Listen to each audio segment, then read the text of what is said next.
এনসিপির মতের প্রতিফলন হয়নি বলেই জুলাই সনদে সই করেনি দলটি, এমন মন্তব্য করেছেন পরিবেশ ও পানি সম্পদ উপদেষ্টা সৈয়দা রিজওয়ানা হাসান। রোববার সকালে সচিবালয়ে এই মন্তব্য করেন পরিবেশ উপদেষ্টা। বান্ডেল থাকলে প্রতি সেনমানিতে টাকা বাঁচবে। বিকাশ সেনমানি বান্ডেল কিনে জিতুন প্রতি লেনদেনে। সরকারের সাথে আলোচনা করে এনসিপি জুলাই সনদে স্বাক্ষর করেনি, এই আলোচনা ভিত্তিহীন মন্তব্য করে সৈয়দা রিজওয়ানা হাসান বলেন, এটা নিয়ে সরকারের সাথে দূরত্ব নেই। 31শে অক্টোবর পর্যন্ত সময় আছে। ঐকমত্য কমিশনের সাথে আলোচনা করে স্বাক্ষর করতে পারে দলটি। জুলাই সনদে সব দলের স্বাক্ষর সরকার আশা করে।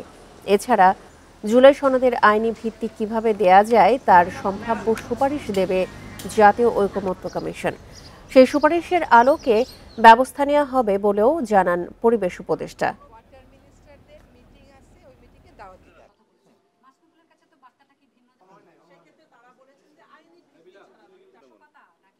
একটা দলের যদি মতপার্থক্য থাকে সেটা মতপার্থক্য, সেটা দূরত্ব না। ঐকমত্য কমিশন এবং তারা মিলে যদি প্রস্তাবনা তাদের মতন করে ঢুকাতে পারেন তখন হয়তো তারা সাইন করবেন।